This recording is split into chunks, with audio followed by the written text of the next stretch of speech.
Hi friends, welcome to Vijay channel. Friends, ఈరోజు మనం తెలుసుకోబోయే కథ ఒక యథార్థ సంఘటన. అది ఎలా అంటే రియల్ స్టోరీ, మా కళ్ళ ముందు జరిగిన కథ, మేం ఫేస్ చేసిన కథ. ఒక రియల్ స్టోరీ రూపంలో మీ ముందుకు తీసుకొస్తున్నాం. ఇప్పటి వరకు ఈ ఛానల్ను సబ్స్క్రైబ్ చేసుకొని వాళ్ళు ఎవరైనా ఉంటే సబ్స్క్రైబ్ చేయండి. చేసుకుంటే ఇలాంటి స్టోరీస్ మరెన్నో మీ కళ్ళ ముందుకు వస్తాయి. సో ఫ్రెండ్స్, స్టోరీలోకి వెళ్దాం. ఇది వచ్చేసి ఆంధ్రప్రదేశ్ రాష్ట్రం, నెల్లూరు జిల్లా, గూడూరు మండలం, కృష్ణపట్నం గ్రామానికి సంబంధించిన ఒక చిన్న కథ. ఈ కృష్ణపట్నంకు ఆనుకొని ఒక పవర్ ప్లాంట్ ఉంది ఫ్రెండ్స్. 900 ఎకరాలలో ఒక పవర్ ప్లాంట్ ఉంది. సో ఈ పవర్ ప్లాంట్ను కొంచెం దూరంలో పవర్ ప్లాంట్ ఆనుకొనే బంగాళాఖాతం ప్రవహిస్తూ ఉంటుంది. ఈ బంగాళాఖాతంలో ఆ ఒడ్డు చివరిని కనుక చూస్తూ ఉంటే ఎన్నో కుళ్ళిన శవాలు, జంతువుల అవశేషాలు, ఎముకలు, పుర్రెలు, ఇలా చాలా రకాలుగా మనకు కనిపిస్తూ ఉంటుంది. ఈరోజు మనం తెలుసుకోబోయే కథ ఈ యొక్క పవర్ ప్లాంట్లో జరిగిన యథార్థ సంఘటనలు.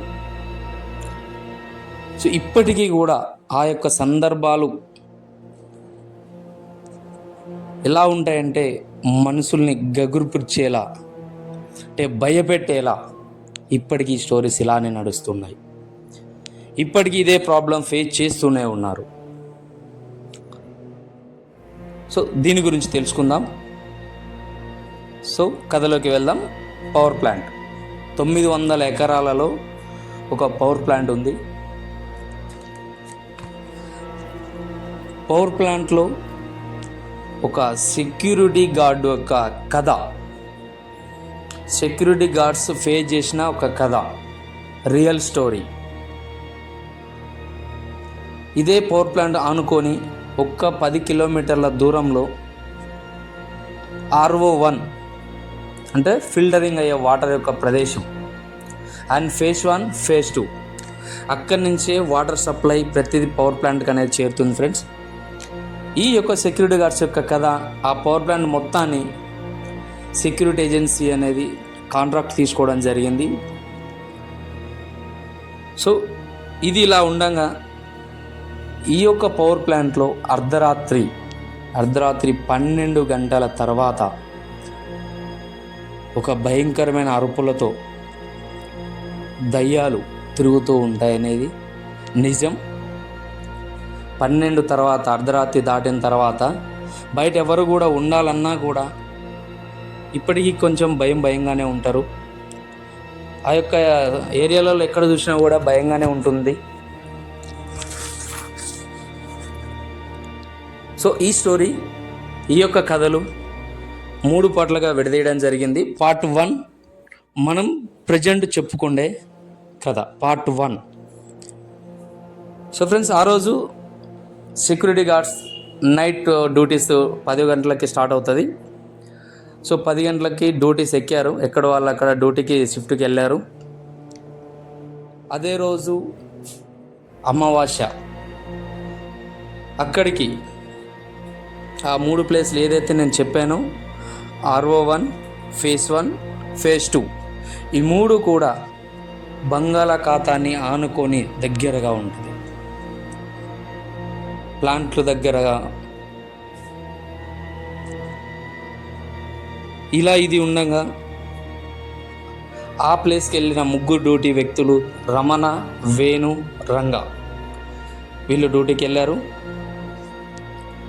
సో ఆ రోజు అమావాస్య కావడంతో 3 కూడా ఆలోచిస్తూ ఈరోజు అమావాస్య ఏం ఫేస్ చేయాల్సి వస్తుందో అన్న భయంతో వాళ్ళు అదే భయంతో వణుకుతూ వాళ్ళ యొక్క డ్యూటీ ప్లేస్లకు వెళ్ళారు.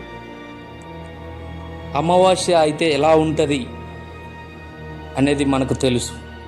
అమావాస్య రోజున దయ్యాలు ఖచ్చితంగా తిరుగుతాయి అనేది మనం నమ్ముతున్న సిచ్యువేషన్. వాళ్ళు కూడా ఆ రోజు అనుకుంటానే భయంగానే వాళ్ళ డ్యూటీ తప్పక చేస్తున్నారు. వాళ్ళు అనుకున్నట్టే టైం 2 అయింది. సో గాఢ నిద్రలో ఉన్నారు అందరూ. ఎందుకంటే పక్కనే బంగాళాఖాతం, చల్లటి గాలి. ఇది ఇలా ఉండగా ప్రశాంతంగా నడుస్తుంది డ్యూటీ అనుకున్న సందర్భంలో 2 గంటల సమయంలో ఒక పెద్ద అరుపు వినిపించింది. సో భయంగా ఒక వ్యక్తి అట్లా వేసి అటు ఇటు చూడడం జరిగింది. కానీ ఎక్కడ చూసినా ఎవరూ కనిపిస్తలేరు. కానీ ఆ సౌండ్ ఆ ఒక్క వ్యక్తికి మాత్రమే వినిపించింది. నెక్స్ట్ సమయం 2 నుంచి 2:30 అయింది టైం. అక్కడ వేణుకి కూడా ఒక పెద్ద సౌండ్ వినిపించింది, ఒక పెద్ద కేక.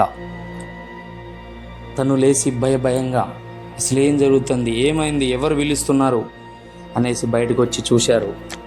ఎక్కడ అటు ఇటు చూసినా కూడా ఎక్కడ కూడా ఏమీ కూడా లేదు. సో అక్కడ వాళ్ళు అనుకున్న ఆలోచనలకే కరెక్ట్ అనిపించింది. స్టార్ట్ అయింది. భయంగా ఉంటుంది, దయ్యాలు తిరిగే టైం.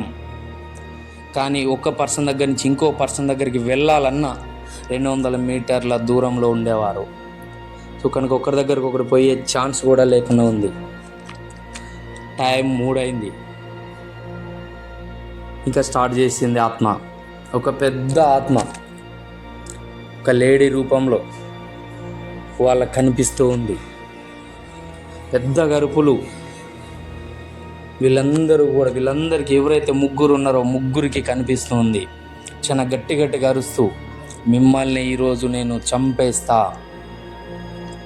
అనగానే వీళ్ళ ముగ్గురులో వణుకు పుట్టింది. ఈరోజు చంపేస్తుంది, ఎలా, ఏం చేయాలి అని చెప్పి అటు ఇటు పరిగెడుతున్నారు. ఎటు పరిగెత్తిన ఆ దయ్యం వాళ్ళ ముందే ప్రత్యక్షమవుతుంది. ఇలా 2 నుంచి 3 గంటల వరకు ఇదే ప్రస్తావన ఉంది. 3-4 అయింది. వాళ్ళని ఇబ్బంది పెట్టుకుంటూ భయపెట్టిస్తూ వాళ్ళని చంపుతాననే భయాందోళన గురి చేస్తుంది. సమయం కరెక్ట్గా 4 అయింది. ఇదే టైంలో వాళ్ళ ముగ్గురులలో ఒక వ్యక్తి అయిన వేణు ఒంట్లోకి ఆ దయ్యం అనేది వచ్చేసింది. పెద్దగా అరుచుకుంటూ, నేను మిమ్మల్ని చంపి ఇతన్ని కూడా నేను చంపేస్తా అని చెప్పేసింది. ఇదంతా జరుగుతుంది. భయంగా ఉంటున్నారు. ఏం చేయాలని అర్థం కాక వాళ్ళ యొక్క పై ఆఫీసర్కి కాల్ చేయడం జరిగింది. సార్, మేము ఇక్కడ ఇబ్బందులో ఉన్నాము, ఇలా జరుగుతుంది, సో ప్లీజ్ సేవ్ అని గట్టిగా అరవడం స్టార్ట్ చేశారు. ఇదంతా తెలుసుకున్న వాళ్ళ పై ఆఫీసర్ అసలు అక్కడ ఏం జరుగుతుంది, ఎందుకు భయపడుతున్నారు నా టీం అనే ఉద్దేశంతో అక్కడి నుండి ఒక బొలెరో క్యాంపర్ తీసుకొని 10 మంది మనుషుల్ని తీసుకొని ఏదైతే ప్రదేశం ఉందో RO1 ఫేజ్ 1 ఫేజ్ 2 ఏరియాలోకి రావడం జరిగింది. అక్కడికి వచ్చి చూస్తే 20 నుంచి 30 ఫీట్ల హైట్లో దయ్యం ప్రత్యక్షమైంది. ఎలాగైనా వీళ్ళని చంపేస్తా అని చెప్పేసి వేణు ఒంట్లోకి వచ్చేసింది మళ్ళీ. ఇదంతా చూస్తున్న ఆఫీసర్కి భయంగా ఏం చేయాలని అర్థం కాక, తను భయపడితే టీం మొత్తం భయపడుతుందనే ఉద్దేశంతో అక్కడే ఉన్న తాళ్ళతోటి ఆ యొక్క వేణును ఒంట్లో ఉన్న దయ్యాన్ని వేణుతో బంధించి అక్కడి నుంచి మెయిన్ గేట్కి తీసుకెళ్ళడం జరిగింది. సో మెయిన్ గేట్ తీసుకెళ్ళాక ఏం జరిగింది, మనం అనుకున్నట్లే ఏదైనా దయ్యాలు పడితే దేవుడి పుస్తకం చేతిలో పెడితే దయ్యాలు పోతాయి అనేది మనం నమ్ముతూనే ఉంటాం. కరెక్ట్గా అదే జరిగింది. ఆ యొక్క ఆఫీసర్ మెయిన్ గేట్ దగ్గరికి వెళ్ళి కట్టేసి హనుమాన్ చాలీసా తన చేతిలో పెట్టారు. సో హనుమాన్ చాలీసా పెట్టి వీళ్ళు కూడా ఆ హనుమాన్ చాలీసా చదవడం స్టార్ట్ చేశారు. బొట్టు పెట్టారు. ఇలా ఒక్క 5 మినిట్స్ ఉండగా ఆ యొక్క దయ్యం అరుచుకుంటూ కేకలు వేసుకుంటూ అక్కడి నుండి వెళ్ళిపోయింది. కానీ ఇప్పటికీ కూడా ఆ యొక్క ప్రదేశంలో అదే భయంకరంగా ఇప్పటికీ జరుగుతూనే ఉంది. ఇది 2013లో జరిగిన యథార్థ సంఘటన ఫ్రెండ్స్. ఇది కథ కాదు, ఒక రియల్ స్టోరీ. మేము కళ్ళతోటి చూసి ఫేస్ చేసిన ఒక రియల్ స్టోరీ. ఓకే ఫ్రెండ్స్, మీకు ఈ కథ నచ్చితే లైక్ చేసి షేర్ చేయండి. నెక్స్ట్ కథ పార్ట్ 2లో కంటిన్యూ చేసుకుంటూ మీకు పార్ట్ 2లో అనేది రిలీజ్ అవుతుంది నెక్స్ట్ స్టోరీ. ఇలాంటి కథలు మరెన్నో ఇలాంటి ఫేస్ చేసిన వాళ్ళు ఎవరైనా ఉన్నా ఖచ్చితంగా మాకు ఆ స్టోరీస్ ఎక్కడ తెలియజేసినా మేము ఖచ్చితంగా దాన్ని అప్లోడ్ చేస్తాం ఛానల్లో. సో ఫ్రెండ్స్, ప్లీజ్ సపోర్ట్ చేయండి.